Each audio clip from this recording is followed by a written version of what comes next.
மற்றவர்களுடைய அழிவை பார்த்து சந்தோஷப்படுகிற ஒரு கூட்ட ஜனங்கள் இருக்கிறார்கள்.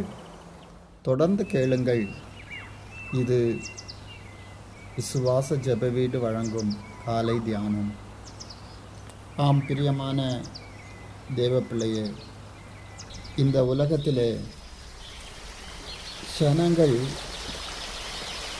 எல்லாரும் சுகமாய் இருக்க வேண்டும், சந்தோஷமாய் இருக்க வேண்டும் என்று அநேகர் நினைத்தாலும் ஏதோ ஒரு சூழ்நிலைமை நிமித்தமாக ஏதாவது பிரச்சனைகள் வந்துவிட்டால் அவர்கள் தன்னுடைய கண்களுக்கு முன்பதாக அழிந்து போகிறதை பார்க்க ஆசைப்படுகிற ஒரு கூட்டம் இருந்து கொண்டு தான் இருக்கிறது.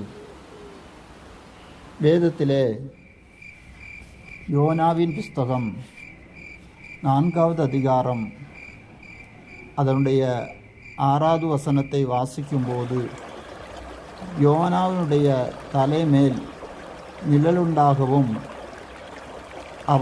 அவனுடைய மனமடிவுக்கு நீங்கலாக்கவும் தேவனாய கர்த்தர் ஒரு ஆமணக்கு செடியை முளைக்க கட்டளையிட்டு அதை அவன் மேல் ஓங்கி வளர பண்ணினார்.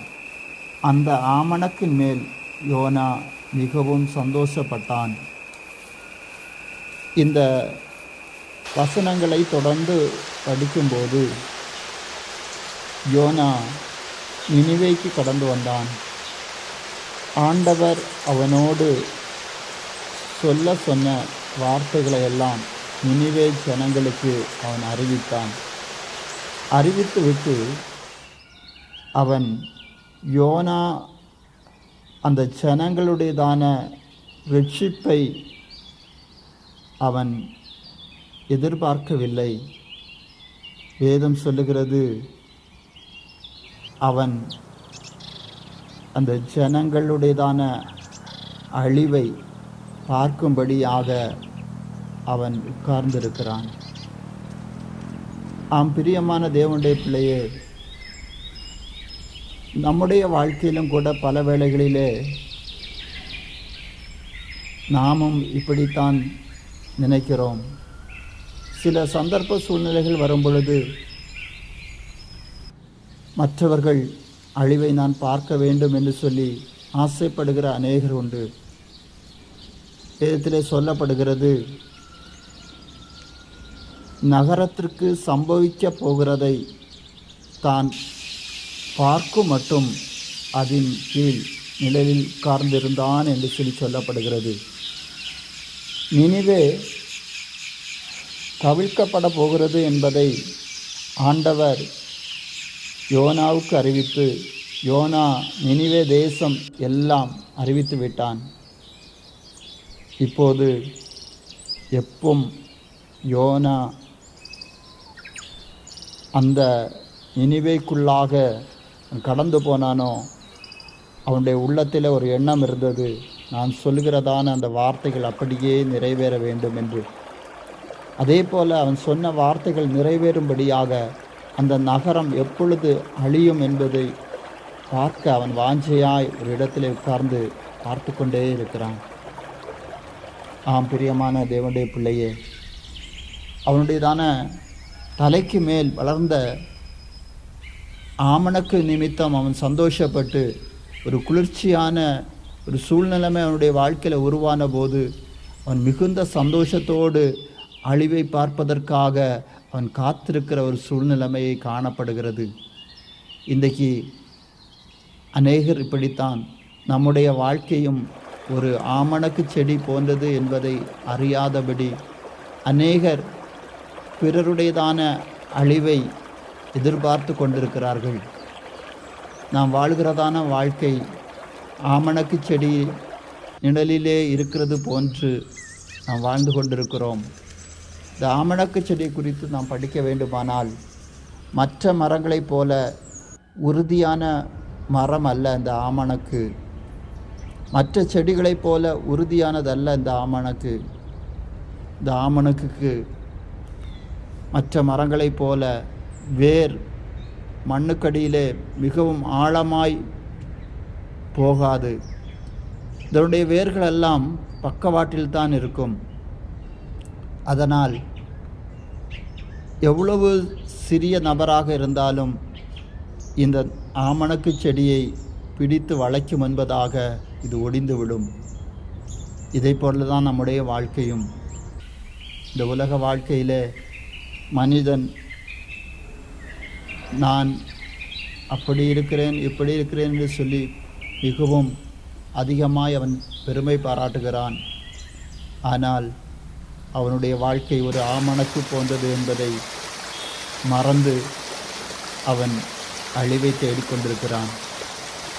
பிரியமான தேவனுடைய பிள்ளையே, இன்றைக்கு ஒருவேளை இதை கேட்டுக்கொண்டிருக்கிறதான உங்களுடைய வாழ்க்கையிலும் கூட இந்த உலகத்திலே நீ வாழ்கிற வாழ்க்கை ஒரு ஆமணக்கு போன்றது. உலகத்தின் நிழல் உனக்கு ஒரு ஆமணக்கு போன்றது. பலரும் பெரிய பெரியதான கம்பெனியில் இருக்கிறேன், பெரிய ஸ்தாபனங்களில் இருக்கிறேன் என்று சொல்கிறீர்கள். அது ஒரு ஆமணக்கு போன்றது. பணம், ஆடம்பரமான வாழ்க்கை, இவையெல்லாம் ஆமணக்கை போன்றது. வேதம் சொல்லுகிறது, மறுநாளிலோ கிழக்கு வெளுக்கும் நேரத்தில் தேவன் ஒரு பூச்சியை கட்டளையிட்டார். அது ஆமணக்கு செடியை அரித்து போட்டது.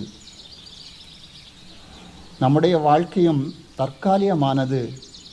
எப்போது வேண்டுமானாலும் ஆண்டவர் நமக்கு எதிராக ஒரு பூச்சியை கட்டளையிட்டால் நம்முடைய பதவி போய்விடும், நம்முடையதான நம்பிக்கை போய்விடும், நம்முடையதான அழகு போய்விடும்.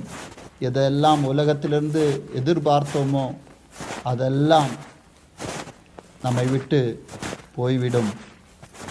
இன்றைக்கு உன்னுடைய வாழ்க்கையில் நீ உலக பிரகாரமான ஆசீர்வாதங்களை தேடி அதன் மேல் நம்பிக்கை வைத்திருக்கிறாயோ, உலகத்தில் உள்ள நிழல் எனக்கு போதும் என்று சொல்லி நினைத்து உலகத்தை நம்பி இருக்கிறாயோ, சொந்த பந்தங்களை நம்பி இருக்கிறாயோ, ஒன்றை மறந்து விடாதீர்கள். அவைகளெல்லாம் ஒரு நாள் கைவிட்டுவிடும். ஆனால் உலகத்திலே கைவிடாத ஒரு நிழல் இருக்கிறது. உலகத்திலே உங்களை விட்டு மாறாத ஒரு நிழல் இருக்கிறது. அதுதான் இயேசு கிறிஸ்துவனுடையதான நிழல். வேதத்திலே வாசிக்கும்போது அநேக நிழல்களை குறித்து சொல்லப்படுகிறது. எலியா என்கிறதான ஒரு மனிதன் சூளைச்செடியினுடைய நிழலிலே அவன் இருந்தான். அநேக விதமான நிழலிலே இருக்கிறார்கள். இன்றைக்கு இந்த சத்தத்தை கேட்டுக்கொண்டிருக்கிற நண்பா, சகோதரி, சகோதரனே, நீ யாருடைய நிழலிலே இருக்கிறாய்? அந்த நிழலெல்லாம் ஒரு நாள் மறைந்து விடும். அந்த நிழலெல்லாம் ஒரு நாள் உன்னை கைவிட்டு விடும். ஏனென்று சொன்னால் அந்த நிழலுக்கு ஆழமான வேர் இல்லை. அது ஒரு நாள் உன்னை கைவிட்டு விடும். ஆனால் உனக்காக தன்னையே கொடுத்ததான ஒரு நிழல் உண்டு. அதுதான் இயேசு கிறிஸ்துவனுடையதான நிழல். அந்த நிழலண்டைக்கு நீ வருவாய் என்று சொன்னால் உன்னுடையதான வாழ்க்கை நிழலற்று போகாது. அநேக இடங்களில் போய் தன்னுடையதான வாழ்க்கையின் சந்தோஷத்திற்காக, நிழலுக்காக தங்கினார்கள். ஆனால் அவர்களுக்கு அதெல்லாம் நிரந்தரமாய் இருக்கவில்லை. இன்றைக்கு உன்னுடைய வாழ்க்கை சந்தோஷமாய் மாற வேண்டுமானால், உன்னுடைய வாழ்க்கையில் வாடாத மறையாத ஒரு நிழல் வேண்டுமானால், நீ சிலுவையை நோக்கி வா. இயேசு உனக்கு நிரந்தரமான ஒரு நிழலை கொடுப்பார். நீ இன்றைக்கு பார்க்கிறதான